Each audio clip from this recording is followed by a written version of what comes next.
It began, as many revolutions do, with the idealism of youth. The spark that ignites a movement often comes from the young, those who dare to dream of a better future and are willing to fight for it. Students in Dhaka, the heart of Bangladesh, took to the streets.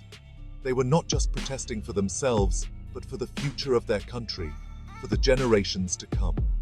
Their grievances were numerous, deeply rooted in the political landscape. They shouted slogans, held banners high, and spoke into megaphones, their voices echoing through the streets. Allegations of corruption within Sheikh Hasina's government had festered for years. The students were tired of the empty promises and the blatant disregard for the rule of law. Claims of electoral fraud, of a democracy eroding under the weight of authoritarianism, fueled their anger. They demanded transparency, accountability, and a government that truly represented the people. These were not isolated complaints. The whispers of discontent had been growing louder, spreading from one community to another, uniting people from all walks of life. Whispers of discontent had been circulating throughout Bangladesh, a nation grappling with economic disparity and social unrest. The gap between the rich and the poor had widened, and the people were struggling to make ends meet. The students, however, became the catalyst. They were the ones who dared to stand up, to speak out, and to demand change. Their courage inspired others to join the cause. Their protests, initially peaceful demonstrations, were met with a show of force. The government responded with riot police, tear gas, and violence, hoping to quell the uprising. Images of clashes with police, of tear gas and bloodied youth, flooded social media, igniting outrage across the nation. The brutality of the government's response only served to strengthen the resolve of the protesters. The government, accustomed to maintaining control, underestimated the depth of the people's discontent. They failed to see that this was not just a student protest, but a nationwide call for change. What began as student demonstrations quickly morphed into a nationwide movement. People from all over the country, from different backgrounds and walks of life, joined the protests. Ordinary citizens, long silenced by fear, found their voice. They marched alongside the students, demanding justice, equality, and a better future for all. The call for change resonated from the bustling streets of Dhaka to the rural villages dotting the countryside. The movement spread like wildfire, reaching even the most remote corners of the nation. The seeds of revolution, sown by the students, had taken root. Their bravery and determination had sparked a movement that would not be easily extinguished. The future of Bangladesh was being rewritten by its youth, one protest at a time. The situation in Bangladesh spiraled with breathtaking speed. Student demonstrations, once confined to university campuses, became a daily occurrence. Markets, schools, even hospitals felt the impact. The nation, accustomed to a rhythm of life, ground to a halt. Protesters, a mixture of students, workers, and families, united under a common banner of discontent. Their demands were clear: Sheikh Hasina's resignation. The allegations of corruption, coupled with the government's heavy-handed response to the protests, had shattered any semblance of trust.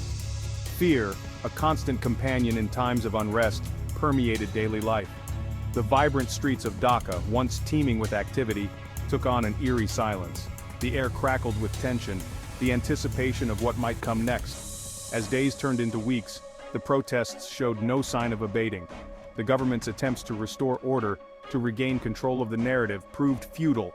Each instance of force, each arrest, only served to further inflame the situation. Bangladesh, once a beacon of hope in a turbulent region, teetered on the brink of chaos. The pressure on Sheikh Hasina, once a formidable figure in Bangladeshi politics, became insurmountable. The woman who had led the nation for over a decade, who had weathered previous storms, faced a crisis unlike any other. The calls for her resignation, once murmurs of dissent, now echoed through the streets, amplified by the growing chorus of discontent. Within the halls of power, a sense of urgency, of desperation took hold. Backroom deals were struck, alliances tested. The once unthinkable, the possibility of Hasina's departure, became a stark reality. On a day that will forever be etched in Bangladesh's history, The news broke. Sheikh Hasina had resigned. The announcement, broadcast on state television and amplified by social media, sent shockwaves through the nation. For many, it was a victory, a testament to the power of collective action.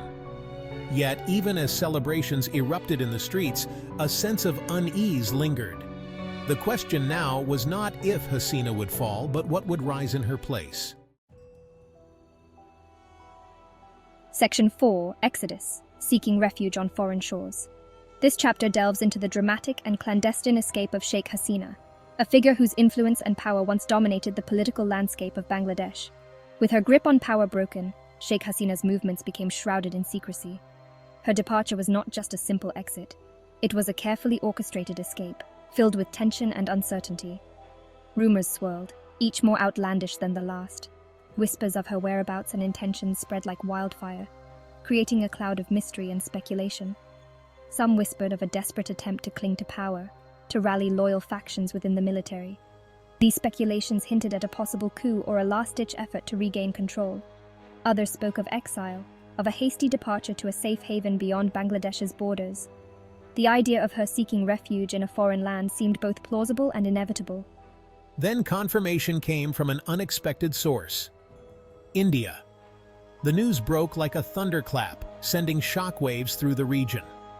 Indian intelligence agencies, closely monitoring the unfolding crisis in their neighboring nation, tracked Hasina's movements. Their vigilance and resources provided a clear picture of her escape route. She had, in a move that surprised even seasoned observers, boarded a private jet bound for London. This unexpected destination added another layer of intrigue to her already dramatic flight. Her passage, it seemed, had been secured through back channels, a testament to the influence she still wielded among certain circles. These covert operations highlighted the complex web of alliances and loyalties that still surrounded her. The news of Hasina's flight to London sent ripples of anxiety through the Bangladeshi diaspora. Communities around the world were abuzz with discussions and debates about the implications of her escape. In London, a city that had often served as a haven for exiled leaders, the Bangladeshi community braced for the arrival of their former prime minister.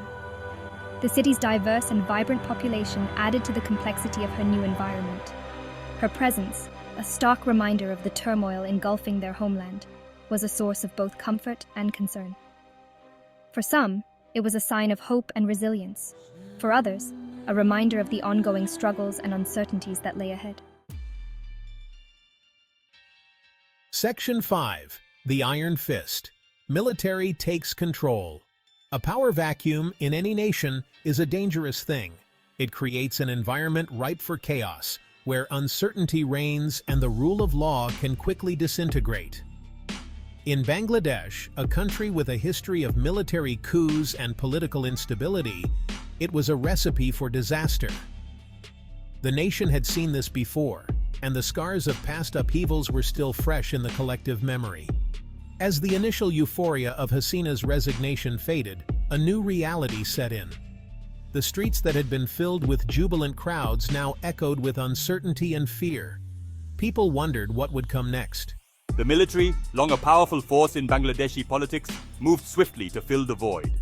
They had been waiting, watching, and now they seized their moment. Under the pretense of restoring order, of preventing the nation from descending into chaos, tanks rolled onto the streets. The sight of military vehicles and armed soldiers became a common one, a stark reminder of the new order. A curfew was imposed, gatherings banned. The once bustling city streets turned eerily quiet, as if holding their breath in anticipation of what was to come.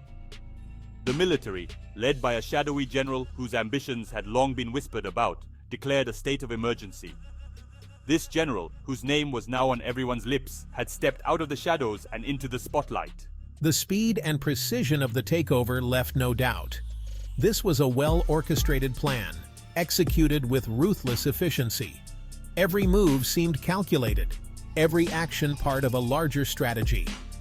The international community, caught off guard by the swiftness of events, scrambled to respond. Diplomatic channels buzzed with activity as leaders tried to make sense of the rapidly changing situation. Condemnations rang out from capitals around the world, but they were just words. Statements of concern and calls for a return to democracy echoed, but they seemed powerless against the reality on the ground. The military, emboldened by its bloodless coup, seemed unfazed. They marched in parades, held press conferences, and projected an image of strength and control. Bangladesh, once a fledgling democracy, had fallen firmly back under the shadow of military rule. The hopes and dreams of a democratic future were now overshadowed by the iron fist of military power. The people watched, waited, and wondered what the future would hold.